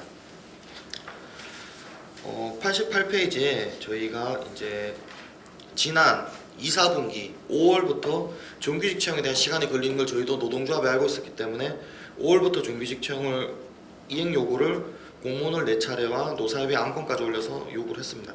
그거에 대한 사측의 답변인데요. 88페이지 2번 합의사항 관료고 정규직형 이행 요구에 대한 답변을 결국 시간에 대한 핑계 그리고 업무직의 경험 및 노하우를 활용하겠답니다. 9호선 2, 3단계는 1,8호선과 다른 설비들이 많고 그리고 그 서울교통공사가 앞으로의 모든 사업에 대한 유연적인 대체와 그런 역량 개발을 위한다면은 저희 직원들에 대한 역량 교육과 이런 걸 해야 되는데 업무 노하우를 활용해서 위수탁 개발 기간 동안 업무직 운영하겠다는 것은 저는 앞뒤가 말이 맞지 않다고 생각을 합니다. 그래서 마지막으로 드리는 말씀은 서울교통공사 물론 아까 김상철 공공정책위원장님은 서울교통공사만의 잘못은 아니라고 하지만 현재 서울교통공사가 지금 서해선과 9호선 그리고 김포골드라인의 지속적인 그 퇴직자 양성 그리고 노사 간의 지속적인 탄압 마지막으로 그런 위탁에 대해서 문제점을 인지했음에도 그 위탁을 받아서 수익을 창출하는 점은 서울교통공사도 책임을 피해갈 수는 없다라고 말씀드리겠습니다. 감사합니다. 김포도시철도의 이재선 지부장님 말씀드리겠습니다. 저희 김포도시철도는 김포시 재정으로 이루어진 사업이고요. 총 1조 5천억의 재원으로 건설이 되었습니다. 김포시가 3천여억 원을 출자를 했고 나머지 1조 2천억은 김포시 한강 신도시 주민들의 입주금으로 교통 분담금으로 채워졌습니다. 김포시는 김포도시철도를 운영해 본 경험이 없었기 때문에 5년 동안 김포도시철도를 운영할 위탁 계약자를 입찰을 띄웠고요. 예전 가격으로는 5년 동안 1,183억의 예전 가격을 책정했습니다. 서울교통공사는 최저가 계약에 의해서 1,013억 원의 계약을 했고요. 저희는 개인적으로 1,013억 원에 제대로 운영만 저희한테 제대로 지급됐어도 다행이라고 생각을 하는데 서울교통공사는 그쪽 1,013억 중에서도 또 각종 차감액을 끼워 넣었습니다. 두 가지가 있는데요. 하나는 준비단 운영비라고 해서 서울교통공사 직원들이 16년도에 계약을 하고 18년도 개통하기 전까지 24명의 인건비 등 항목으로 77억을 차감을 했고요. 그 다음에 이제 서울교통공사가 계약을 할 당시에 상가 임대 및 광고로 인해서 부대 사업을 5년 동안 94억을 얻을 수 있으니 김포시는 94억이라는 돈을 차감하고 주십시오라고 계약을 했습니다. 총 5년 동안 6억 2천만 원에 계약을 했습니다. 결국은 88억이라는 운영비가 사라지는 셈이고요. 그거는 오로지 인력과 노동자들의 인건비에서 빠져나가는 거라고 생각을 합니다. 서울교통공사가 저희 대표이사가 교섭 중에서도 얘기를 했지만 그럼 왜 교통공사가 계약을 했을까라는 의문이 들 건데요. 제가 좀 알아보기로는 이게 팩트일지는 모르겠지만 저는 합리적인 의심이라고 생각을 합니다. 그 당시 16년도에 김포도시철도 계약을 할 당시에 서울교통공사는 통합되기 전이었고요. 서울도시철도와 서울메트로가 있었습니다. 서울메트로는 지금 앞에 말씀하신 수사 원시선 운영권을 땄었고요. 도시철도는 아무 운영권도 따지 못한 상태였습니다. 그 당시 사장이 지금도 얼마 전에 그만둔 김태호 사장이었고요. 도철 사장이 경영 통합 사장을 위한 실적이 저는 필요했다고 생각을 하고요. 그렇기 때문에 최저가 계약이라도 따라고 지시가 내려갔을 거라고 생각을 해요. 왜 그렇게 생각을 하냐면 저희 대표이사는 서울교통공사 출신으로 저희 대표로 내려왔고 그때 당시에 도철에서 계약의 일정 부분 담당했던 사람으로 알고 있습니다. 그 사람이 얘기하기를 그 당시 서울도시철도는 전략적으로 김포 골드라인을 딸 수밖에 없었다라는 얘기를 했습니다. 교섭전에서 얘기했기 때문에 저희가 다 녹음한 내용도 있거든요. 그 말인즉슨 교통공사 실적을 위해서 무인경제철 실적을 위해서 그리고 통합교통공사 사장이 되기 위한 실적을 위해서 무조건적으로 딸 수밖에 없었던 게 아닌가.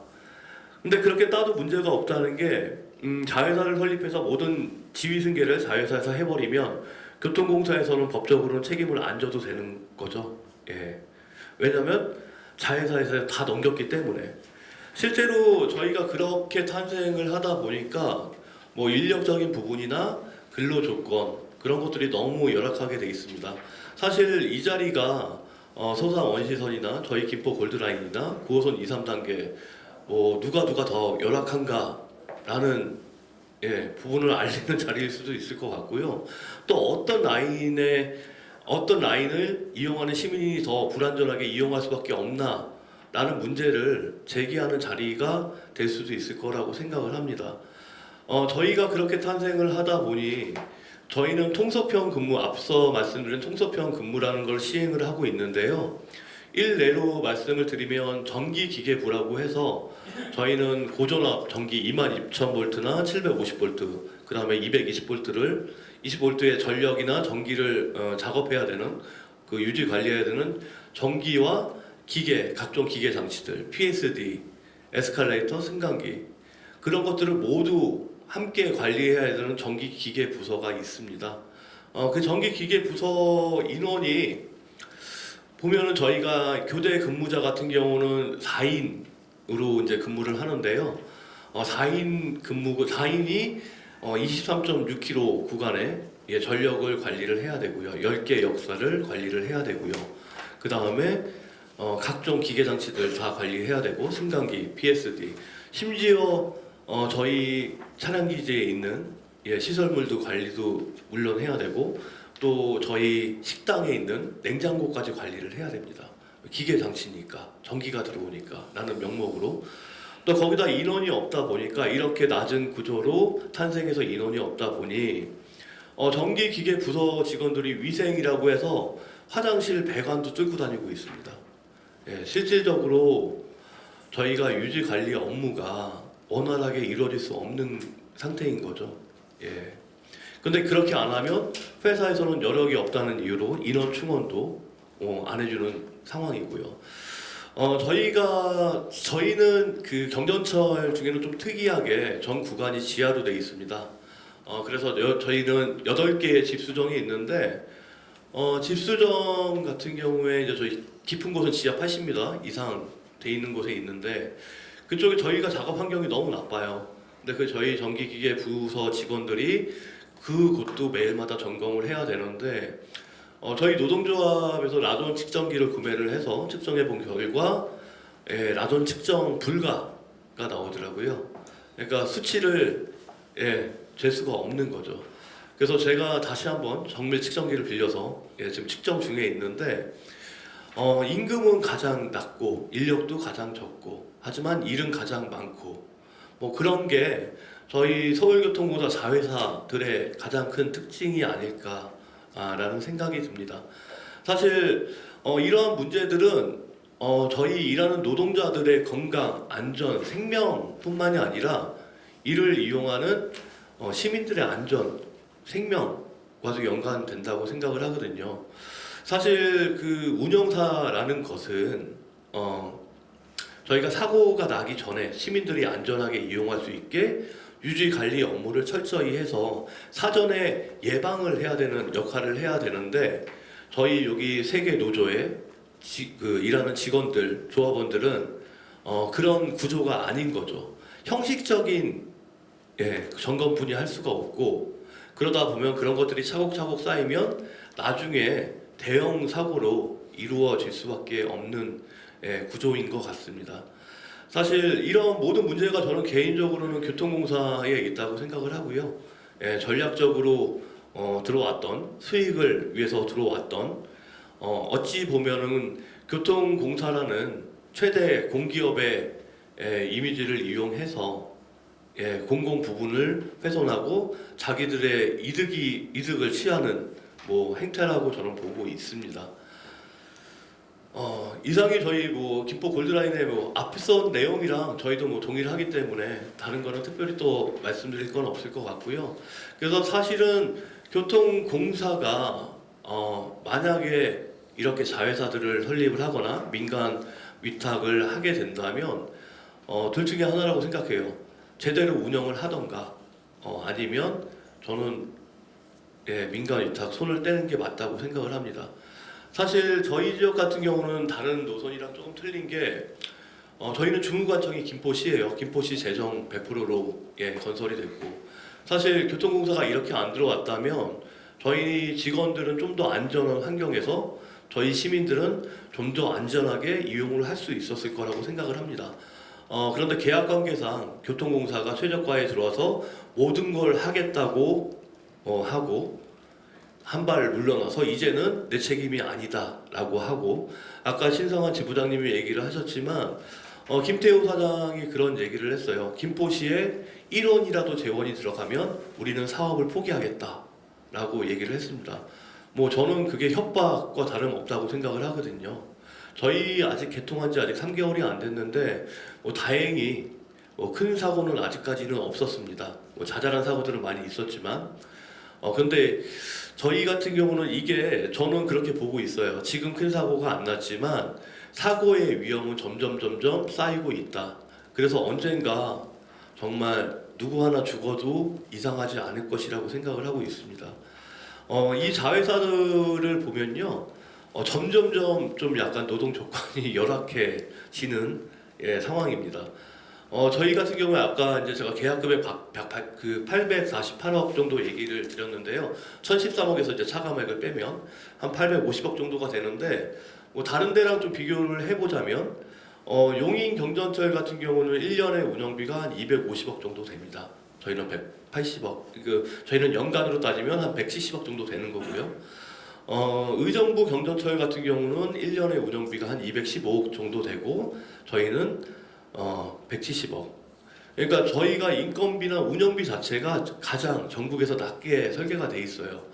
근데 그것뿐만이 아니라 저희의 인원이나 업무나 그런 거는 중전철과 동일하게 돼 있습니다. 예를 들면 용인 경전철이나 의정부 같은 경우는 열차 안전원이라고 해서 열차마다 탑승하는 사람들이 없는데 저희는 다 탑승을 하고 있어요. 그리고 또 어떤 노선은 승무가 없지만 저희는 승무가 있고, 서해선 같은 경우는 차량 정비가 없지만 저희는 차량 정비도 다 하고 있고, 그러다 보니까 좀 감히 말씀드리자면 전국에서 가장 열악하고 가장 안전하지 못한 지하철을 서울교통공사가 만든 것이 아닌가라고 생각을 하고 있습니다. 그래서 사실 아까 정문선 지부장님이 얘기를 하셨지만 서울시 의회에서 자회사 설립 동의안에도 있는 내용이에요.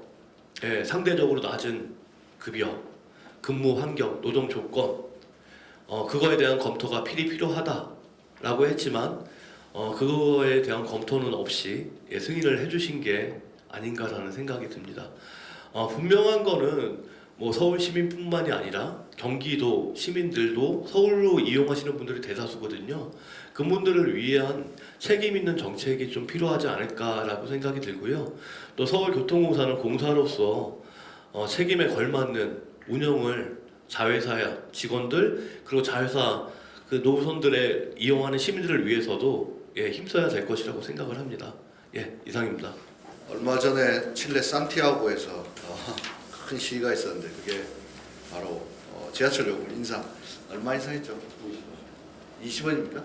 50원 인상.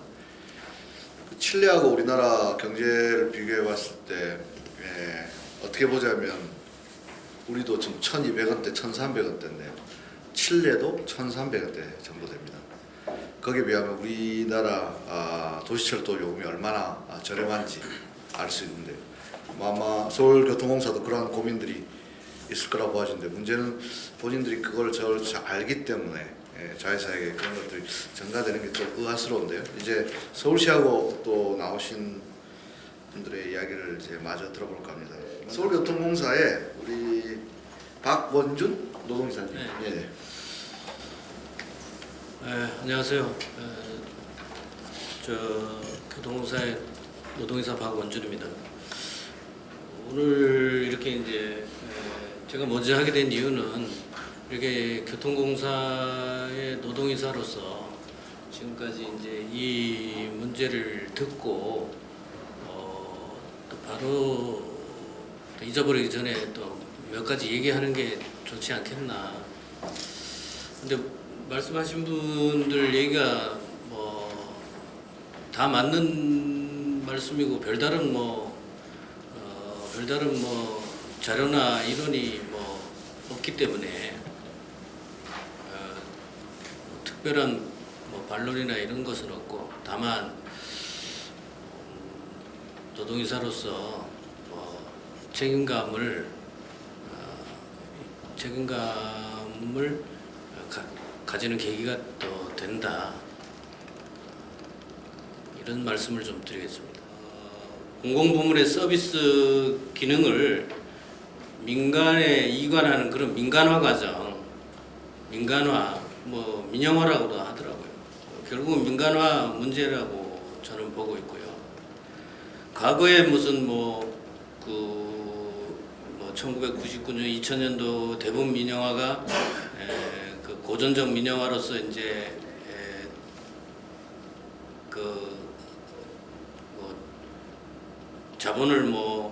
자본을 이관하든가 판다든가 이런 그런 민영화, 그 민영화 과정은 이제는 다 이제 기능적 개념으로 변경이 된 거죠.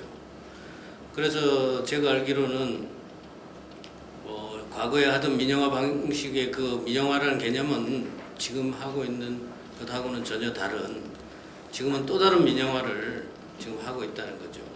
그래서 정부의 서비스 기능을 그 민간에 이관하는 그런 민간화의 그 모토가 작은 정부 실현한다는 거하고, 민간 부문의 이윤 극대화라는 이제 그런 그 관리 방식을 이렇게 도입해서 효율성을 제고한다는 것, 이런 것으로 이런 위수탁 문제는 공공부문의 민간화 작용 연장선상에 있다, 그렇게 보고 있습니다. 그리고 공업 서비스 공급의 다양화라고 또 이렇게 라고도 표현도 하는데, 그만큼 방식도 이제 여러 가지가 되고, 개념적으로도 이제 현대적 의미로 정부의 기능을 이제 기능 자체를 이관하는 그런 이제 광의 규제, 광의로 사용하고 규제 완화하는 것까지 이렇게 얘기되고 있더라고요. 그래서 오늘 말씀하신, 구체적으로 말씀하신 이제 그 김포라든가 9호선이라든가 그 소사 원시는 BTO 또는 BTL 방식으로 민자 유치 방식이라 그래서 계약으로 이루어진 것이죠. 그래서 이제 결국 아까도 말씀하신 이것이 정부의 기능을 민간에 이양하고 이제 이것 자체가 민간화로 이렇게 표현된다, 이렇게 보고 있습니다. 그래서 민간 위탁도 결국은 이제 용어로는 법적으로 하나의 통일된 개념이 아니라고 생각합니다. 민간 위탁 개념을 특정한 계약 방식으로 이렇게 정할 수는 없고, 이에 따라 이제 공공부문의 민간 위탁은 우선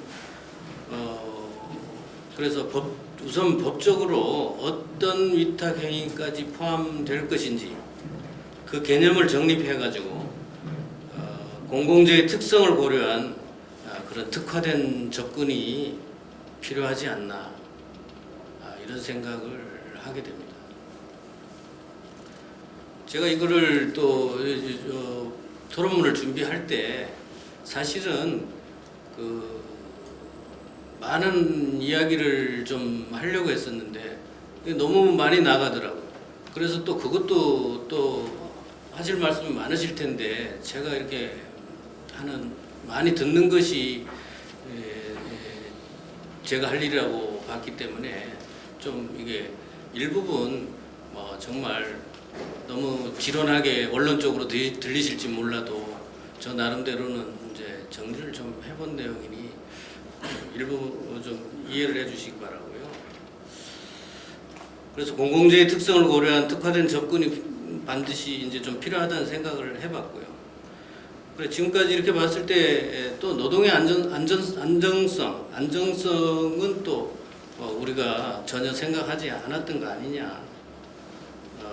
이런 이제 민간 위탁하는 이런 방식에 있어서 그동안에 계속 해온 이제 관행으로 계약 방식에 의해서 문제가 없다 이런 식으로 계속 이루어지고 뭐 어느 기관이든 그렇게 한 것으로 알고 있습니다. 그 공공 서비스 제공에 있어서 정부의 영역을 좀 뭐 줄여보자. 무슨 재정의 문제 같아요. 줄이고 민간의 영역을 늘리는 거. 이거 그 취지는 그렇다 했는데 이게 결국은 수익성이 우선시되고 또 결국은 그에 따라 노동의 안정성에 위협을 받는 그런 경우를 이제 우리는 많이 겪었죠. 거기다 플러스 또 이런 것도 있는 것 같아요. 아까 뭐 우리 얘기도 했었습니다만 뭐 김해 부산인가요? 경전철 그거 할 때에도 둘이 싸웠죠. 왜 싸워? 누가 돈을 먼저 내냐? 아니, 누가 돈 낼 거냐? 먼저 내가 내겠다는 거예요. 서로 내가 내겠다 싸우는 거. 그건 무슨 뜻이냐면 이제 그때 당시에 거기에 이제 기관장이라고 할까요? 자기가 한 것으로 하고 싶잖아요. 내가 이 사업을 했다. 돈을 서로 내려고 싸우고. 그리고 나중에 후임자가 오면 돈이 없는 거예요. 실제로 해보면. 그런 정책도 이제 자치단체에서도 뭐 내세우기 정책하는 그런 것도 가미를 또 하는 것 같아요. 그래 민간 위탁은 기본적으로 다양한 문제점을 발생시키는 경우가 있는데 수탁기관의 선정이 이제 부적절하거나 또 독점 위탁이 장기화할 수 있고 따라서 사업의 능률의 향상도도 중요하지만 위탁 사무의 적정성, 책임성의 확보가 중요하지 않는가 이렇게 생각합니다. 그래서 철도의 민간 위탁은 공공성과 공공적 가치의 건강한 제공의 관점에서 이해되어야 한다고 생각하고요. 능률성 이외에 산업의 기본 성격을 고려할 때 공공성과 공공의 이익이라는 면에서 운영에 있어서 민주적 정당성이 확보되어야 된다. 그렇게 생각하고요. 궁극적인 행정주체인 단체나 자치단체나 정부 등의 위탁의 주체가 항시 개입할 수 있는 여지를 여지를 열어둬서 분명한 책임성의 확보 이런 것도 고려해 볼 수 있다는 생각을 하게 됩니다. 뭐 똑같지는 않은데 영국 철도 사례도 민영화 이후에 우리가 뭐 똑같지는 않죠. 항상 지금도 정치권에서는 뜨거운 논쟁이 이슈가 되고 있는 거죠. 고객 만족도를 높이는 데 성공했는지 안정성 문제에서 유지보수 문제 등의 사회적 이런 이슈가 되는데 그런 문제가 계속 지금도 거론되고 있는 거는 얘기 나올 때마다 거론되죠. 우리의 경우에도 법과 제도의 고려가 필요하다 이렇게 말씀드리고 싶습니다. 아까도 말했지만 철도본부의 민간 위탁은 그렇게 면밀한 검토, 예측 이렇게 해서 사업의 능률성을 넘어서 공공재로서 시민의 삶의 질을 제고에 기여하는 방식으로 내부 종사자들이 노동 수행이 적절하게 이루어질 수 있는 법제도 등을 수립할 필요가 있다. 그렇게 생각합니다. 행정부처의 사전 사후 적극적 개입이 가능한 방식, 그 사업 운영 방식이나 그러한 틀이 철도 사업에 부합하는 내용으로 새롭게 제도를 마련하는 것도 결국은 고려돼야 된다. 이 정도로 말씀드리겠습니다.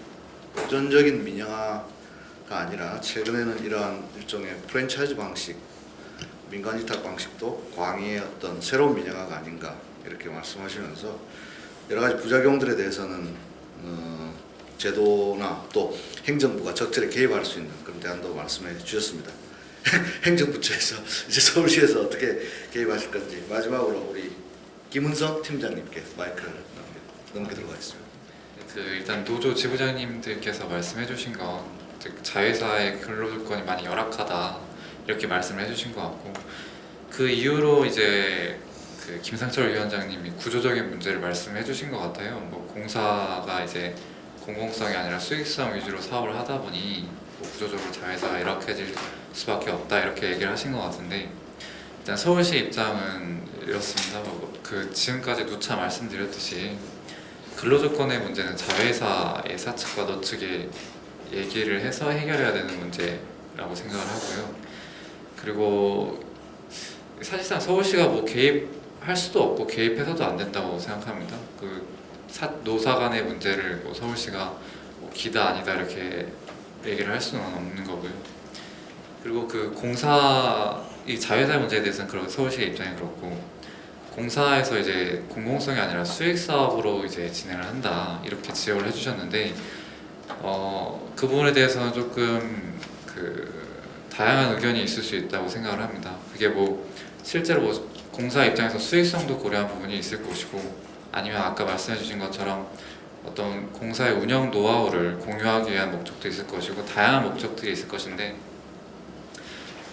일단 기본적으로 이것도 다 서울교통공사의 경영적인 판단 사항입니다. 그래서 서울시가 이제 그것들을 이제 어느 정도 협의를 하고 또 시의회 의결을 거치기도 하고 하지만, 기본적으로 기획을 하고 집행을 하고 이런 것들은 전부 서울교통공사의 책임하에 진행을 하고 있고요. 그 서울교통공사가 수익 사업으로 내몰리고 있지 않느냐라고 지적도 해주셨는데, 그 부분에 대해서는 서울시도 공사의 그런 재무 구조가 좀 어렵다는 것을 알고 있기 때문에 여러 지원 방안을 좀 고민을 하고 있습니다. 그래서 이번에도 뭐 올해부터 해서 향후 7년간 그 서울교통공사의 채무를 2조 원 넘게, 정확히는 2조 4,567억 원인데 거의 2조 5천억 원에 달하는 돈을 이제 서울시로 이제 채무를 이관하기로 했고요. 그리고 거의 매년 1,000억 원이나 뭐 1,000억 원에서 2,000억 원 정도 사이를 지원을 해주고 있습니다. 뭐 출자금의 형식이든 아니면 긴급하게 현금 유동성을 확보해주기 위해서 대출을 해주는 형식이든 다양한 방식으로 지원을 해주고 있고요. 그 공사의 재무구조나, 그러니까 꼭 공사의 재무구조 때문에 이게 공사에서 수익 사업을 추구한다라고 하는 것에 대해서는 좀 더 생각해볼 여지가 있지 않나 이렇게 생각이 듭니다. 말씀드릴 내용이 없는데 혹시 뭐 질문이나 이런 게 있으시면 답변을 드리겠습니다. 지금으로서 나온 얘기로 봤을 때, 그리고 제가 뭐 토론문은 아니었지만 말씀드린 걸로 그 내용으로 비추어서 지금 말씀하시기를 서울시에서는 뭐 할 거 없다, 그리고 계약에 의해서 모든 것은 계약이 이루어져서 그것을 다 하라고 했는데, 제가 말씀드린 거는 장래에 고려해 볼 수 있다고 아까 말씀드렸던 거고, 지금 며칠 전에 뭐 신문에 보셨으면 아시겠지만 민간위탁 노동자 근로조건 보호 가이드라인이 노동부에서 발표된 거 있잖아요, 그죠?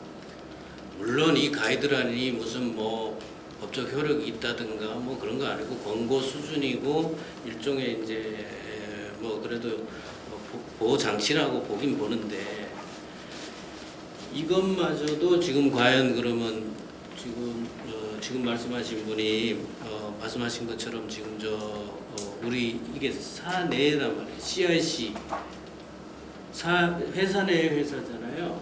그러다 보니까 이런 것도 적용이 되는지 안 되는지도 지금 불확실한 거예요.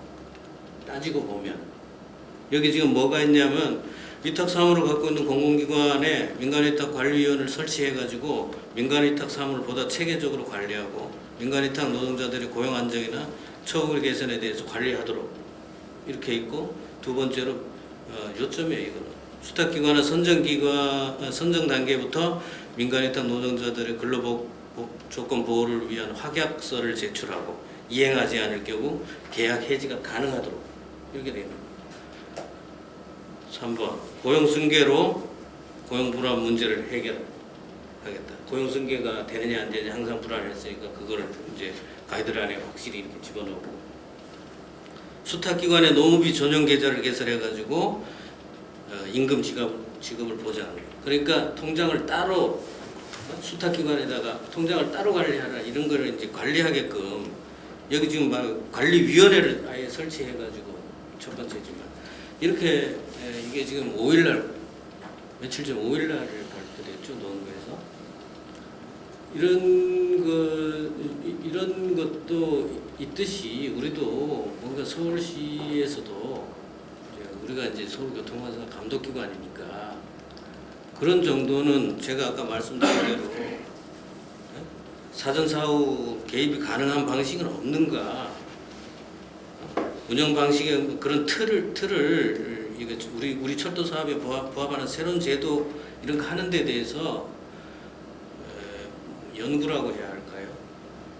이런 모습이 필요하다는 겁니다. 네. 금방 우리 노동 이사님 말씀하셨으니까 혹시 그와 관련해서 특별히 또 하실 말씀 있으신가요? 서울시가 사전사후적으로 뭔가 행정적 조치를 검토할 수는 없는지. 말씀하신 가이드라인이나 이런 것들도 준수하게 뭐 저희가 준수한다거나 서울교통공사에서 준수해야 되는 거지만 그런 것들도 이제 협의를 뭐 당연히 해야 될 거고요. 근데 예를 들어서 조례나 아니면 저희가 가이드라인을 새로 만들어내는 것은 서울교통공사의 경영권을 좀 제한하는 걸로 보일 수도 있습니다. 뭐 사전이나 사후든 특히 사전 같은 경우에는 아예 어떤 부분들을 못하게 뭐 막는다거나 그렇게 될 수도 있는데 그거는 저희 뭐 서울시에서 일방적으로 할 수는 없고 뭐 서울교통공사나 아니면 뭐 다양한 이해관계자들의 의견을 수렴해서 필요성이나 뭐 만약 필요하다면 그 내용도 이제 좀 정해 보도록 하겠습니다. 먼저 필요한지부터 일단 좀 고민이 있어야 될 것 같고요. 네. 이 정도입니다. 서 회장부터 많이 준비를 해오셨고 정말 한데 야 2분씩 마무리 바랍니다. 많이 자회사 간의 문제점을 이제 많이 말씀을 드렸는데요.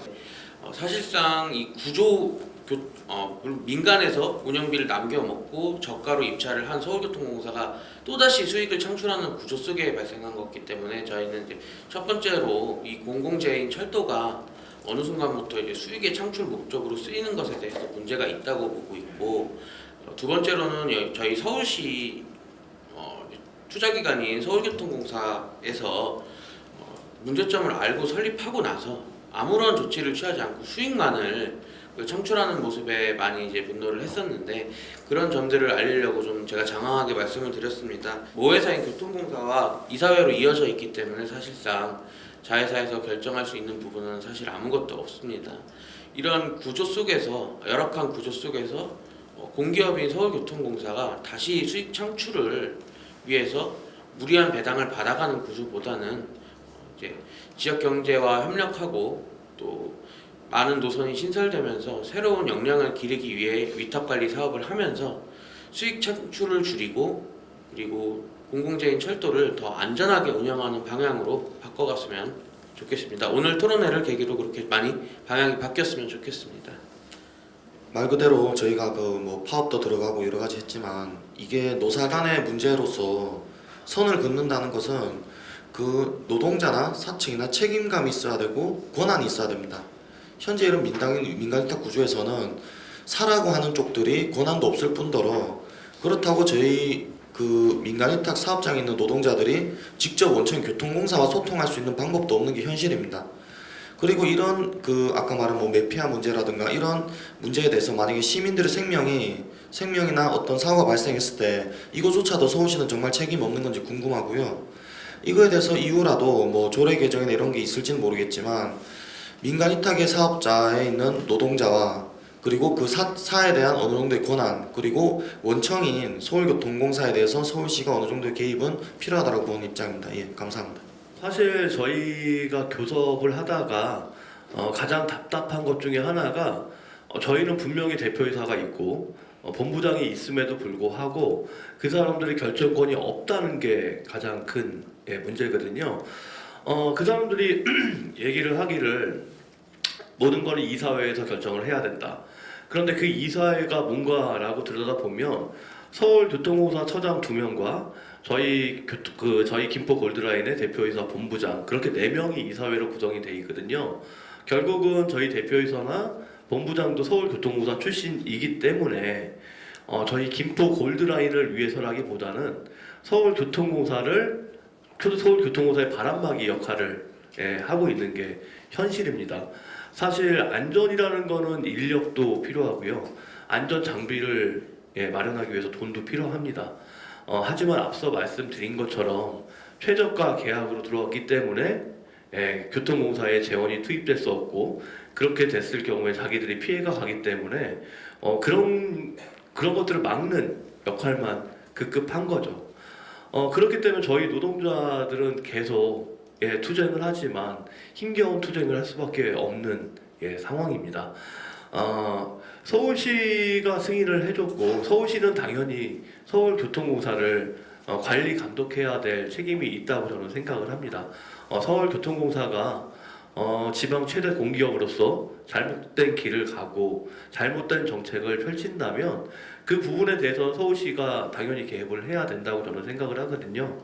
그래서 그런 부분에 대한 제도적이든 아니면 서울시장님의 의지가 좀 반영이 돼서 좀 저희를 이용하는 시민들과 저희 노동자들이 안전하게 좀 근무할 수 있고 이용할 수 있는 그런 조건, 그 환경이 되었으면 좋겠습니다.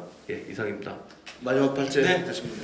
알겠습니다. 어쨌든 출발선에 쓴 것 같습니다. 그러니까 저는 그런 면에서는 이제 두 가지 부분을 강조드리면서 좀 마칠까 하는데요. 서울교통공사에 대한 방식과 연결시키는 것이 아니라 서울시 자체의 의무로서 좀 구속시키는 게 훨씬 더 전략적으로 낫다는 입장입니다. 왜 그러냐면 교통공사를 관리 감독하는 업무로 가게 되면 결국엔 교통공사와 또 자회사 간의 갈등으로 비화될 가능성이 커서 오히려 서울시가 스스로 가지고 있는 어떤 다른 지방자치단체나 혹은 공공 서비스에 대한 어떤 책무로서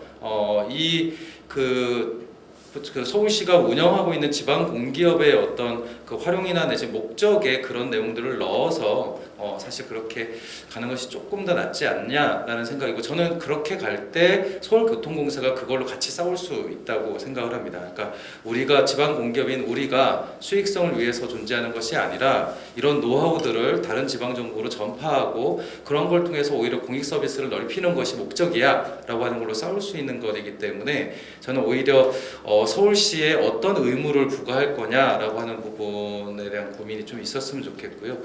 두 번째로는 사실은 이 부분을 좀 더 공세적으로 좀 판을 만들 수 있는 부분에 대한 고민인데 저는 서울교통공사가 그냥 좋은 사용자 정도로 끝나면 되는 거냐라고 하는 고민이 좀 있습니다. 그러니까 실제 자회사로 분리되어 있는 구조들을 아예 직접 흡수하는 방식에 대한 고민들이 고려되어야 하고 그렇지 않으면 지금 논의되는 것들은 굉장히 형식적 봉합이 될 가능성이 크거든요. 저는 그런 면에서 오히려 지방 공기업들의 경영평가 과정에서 어쨌든 사회적 가치나 이런 것들을 굉장히 강조하고 있는데 오히려 민간 위탁 사업을 많이 하는 공기업이나 이런 데는 사회적 가치 평점을 못 받도록 사실은 노동조합이나 내지 이런 데에서 좀 역할을 해서 가급적이면 공기업이 민간 위탁을 하지 않아야 경평에서 좀 좋은 평가를 받는다라고 하는 그 정도의 추를 기울이지 않으면 이건 그제 바꾸기 힘들겠다라는 생각이 들어서 아예 공기업은 민간 위탁을 하지 못하도록 만드는 방식의 어떤 제도 사운드를 좀 해봤으면 좋겠다라는 거고, 당연히 그걸 하려면 지금과 같은 구조를 그냥 두면 안 되죠. 이걸 어떻게 공사 차원으로 흡수할 거냐라고 하는 논의들을 지금부터라도 시작해야 되는 거 아닌가라고 하는 제안을 좀 드리고 싶습니다. 마지막으로 서울시에 좀 얘기를 드리고 싶은 건 버스 파업할 때 서울시는 아무것도 할 수 없다는 것이 진실입니다. 그래서 버스가 멈춘단 말이죠. 그런데 지하철의 경우에는 그게 설사 민자사업장이라 하더라도 파업권에 제약을 받습니다.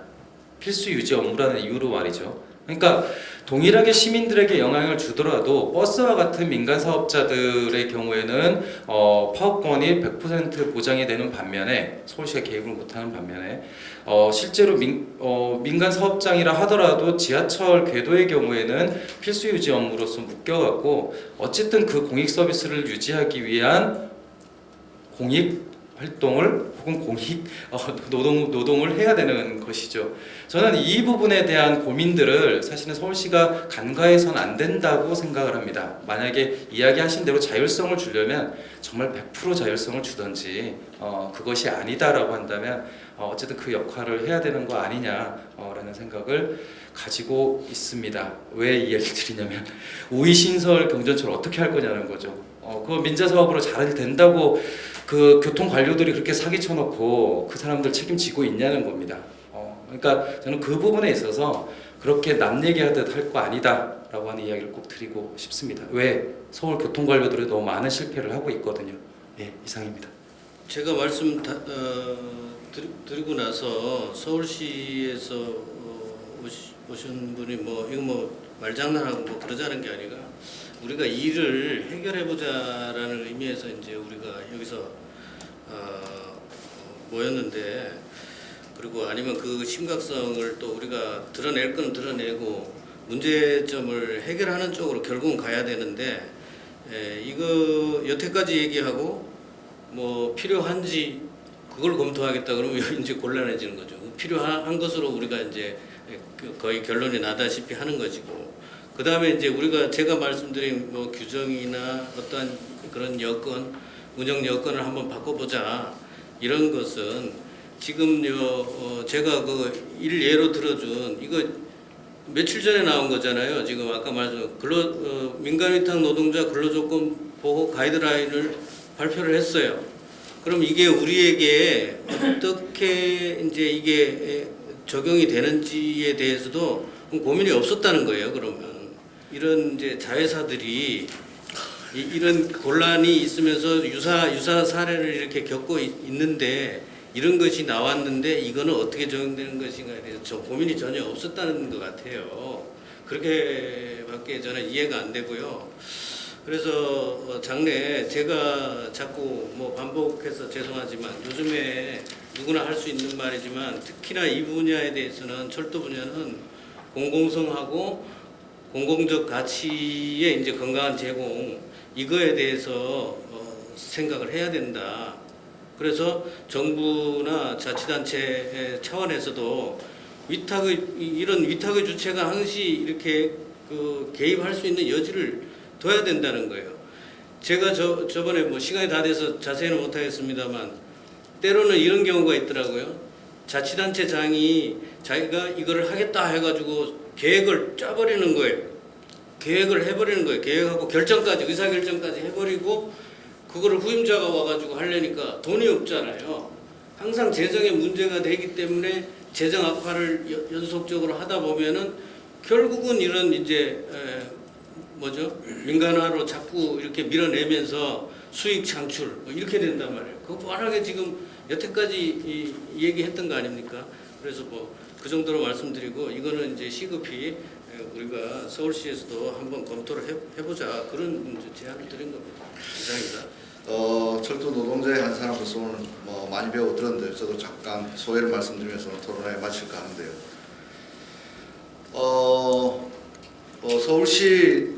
서울 특히 수도권 도시철도는 세계 어느 나라에 내놔도 손색이 없는 아주 훌륭한 저는 대중교통 체계라고 생각합니다. 적어도 제가 아는 한 요금 측면에서나 안전 측면에서나 서비스 측면에서나 여러 가지 측면에서 대단히 질 높은 공공 서비스를 제공하고 있고, 특히나 거기에서 버스와 환승 체계를 가진 나라는 거의 많지 않습니다.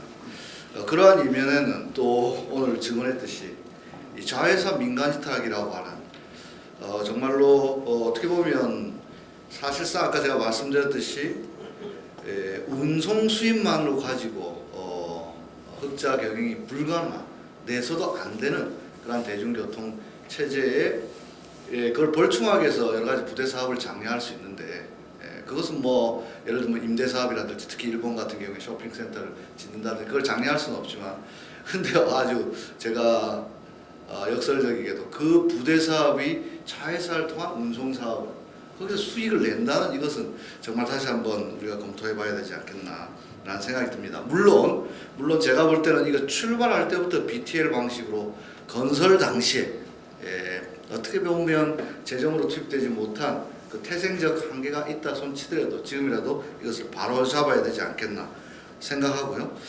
여전히 저는 서울시의 역할이 대단히 중요하다 볼 수밖에 없는데, 아까 2조 5천억 정도 일반 회계에서 부채를 인정하고 대단히 획기적인 발상이라고 생각합니다. 전 코레일 출신으로서 중앙정부도 그렇게 못하는 일을 서울시가 한다는 건 대단히 중요한데, 그만큼 관리 감독할 수 있습니다. 2조 5천억이 되는 세금이 서울교통공사에게 보존된다는 것은 그만큼 누군가가 그만한 서비스를 또 만들고 있기 때문에 그렇다는 사실이고요. 그런 차원에서 저는 관리 감독 권한을 더 크게 생각하실 수 있지 않나 생각됩니다. 마지막으로 지난번에 박원순 시장께서 민주당하고 예산 협의하면서 연간 한 6천억 정도 되는 65세 무인 할인에 대해서 정부 지원을 요청했는데 반드시 저도 이루어져야 된다고 보고, 이러한 노력들이 함께 이루어지면서 결국 이 질 높은 서비스가 모든 노동자들에게 보편적으로 적용돼야 되지 않겠나 생각합니다. 오늘 그런 출발이 되기를 바라면서 여기에 있는 자회사 노동자들의 노동이 안전할 때 우리 2천만 서울, 경기도 광역 교통을 이용하는 시민 도민들의 안전이 유지된다, 이 말씀으로 가름하겠습니다. 오늘 발제해주신 분들, 토론자들, 청중 여러분 모두 감사드립니다. 이것으로 마치겠습니다. 고맙습니다.